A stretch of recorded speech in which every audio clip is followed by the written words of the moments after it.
ఏలూరు జిల్లా ద్వారకతిరుమల మండలం ఐఎస్ జగన్నాథపురం పంచాయతీ పరిధిలోని వైఎస్ రామాంజపురం గ్రామంలో వెలసి ఉన్న యశోద రామాలయంలో కార్తీక మాసం ఆఖరి సోమవారం సందర్భంగా భక్తి శ్రద్ధల మధ్య ప్రత్యేక అభిషేకాలు పూజా కార్యక్రమాలు నిర్వహించారు.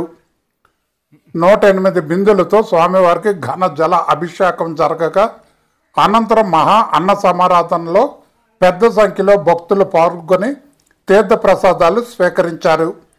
కార్తీక మాసం ప్రారంభమైన మొదటి 3 సోమవారాల నుండే సత్యనారాయణ స్వామి వారి నోములు భక్తి శ్రద్ధలతో జరుగుతున్నాయని ఆలయ నిర్వాహకులు తెలిపారు.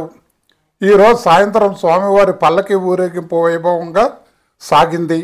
గొల్లగూడు, రాఘవాపురం, ఐఎస్ జగన్నాథపురం గ్రామాల నుండి భక్తులు పెద్ద సంఖ్యలో తరలి వచ్చి స్వామివారి దర్శనం పొందారు. ప్రతి సంవత్సరం లాగే ఈసారి కూడా భక్తులు అధిక సంఖ్యలో పాల్గొని ఆధ్యాత్మికతతో ఆలయ పరిసరాలను నింపేశారు. మొత్తం ఈ కార్యక్రమాలను గ్రామస్తులు, కమిటీ సభ్యులు సమన్వయంతో చేయగా ఆలయ ప్రాంగణంలో అంగరంగ వైభవంగా ఉత్సవాలు నిర్వహించారు. నేను యశోదమ్మ కళ్యాణ రామాలయానికి ప్రధాన అర్చకుడి కింద ఉన్నాను. ఈ ఏలూరు జిల్లా ద్వారకతిరుమల మండలం ఐఎస్ రామాంజపురం అనే గ్రామంలో యశోదమ్మ కళ్యాణ రామాలయం నిర్మించడం జరిగింది. గత రెండు సంవత్సరాల నుంచి స్వామివారికి అంగరంగ వైభవంగా అన్ని సేవలు చేస్తున్నాం. ఈ కార్తీక మాసం సందర్భంగా ప్రతి సోమవారం సత్యనారాయణ స్వామి వ్రతం జరిగేది. అనంతరం మహా అన్న ప్రసాదం జరిగేది. ఆ తర్వాత ప్రతి ఏకాదశికి మనం హరినామ సంకీర్తన అనే భజన కార్యక్రమం జరుగుతుంది. దాంతో పాటుగా స్వామివారికి ఇంకా కొంచెం కళని పెంచాలనే ఉద్దేశంతో ఊర్లో ఉన్న అందరితో కోలాటం నేర్పించడం జరుగుతుంది. కోలాటం టీం ఒకటి తయారవుతుంది.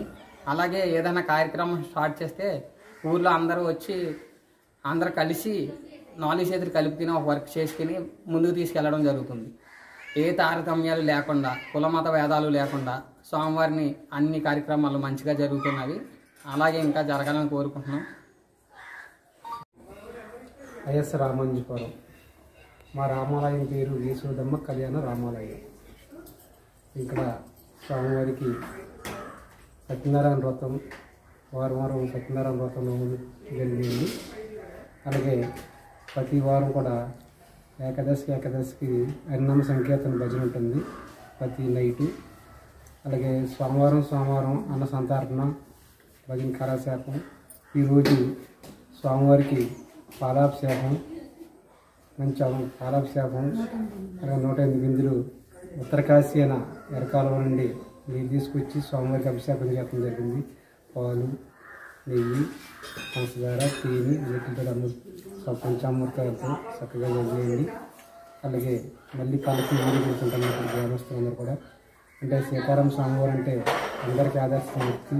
ఆయన నుంచి అందరూ కూడా నేర్చుకున్నాక తండ్రి ఎలాగ ఉండాలా, తల్లి ఎలాగ ఉండాలా ఏంటనేది స్వామివారి నుండి రామాయణంలో అందరూ కూడా నేర్చుకున్నాం. కాబట్టి ఆయన నడకలో సీతారామ స్వామివారి నడకలో అందరూ కూడా గ్రామస్తులందరూ కూడా నడవాలని కోరుకుంటూ ఇక్కడ ఎంతో వైభవంతో స్వామివారికి ప్రతి సోమవారం అన్నదానం, భజన కీర్తనలు చక్కగా అన్నీ కూడా జరిగేయండి. గ్రామస్తులందరూ కూడా చక్కగా సహకరించి ఈ యొక్క వైఎస్ రామాంజపురం యశోదమ్మ కళ్యాణ రామాలయం ఎంతో అభివృద్ధిలోకి తీసుకెళ్లాలని మేము ఒక 200 మందికి చేస్తే 300 మందికి 400కి అది వచ్చేస్తుంది.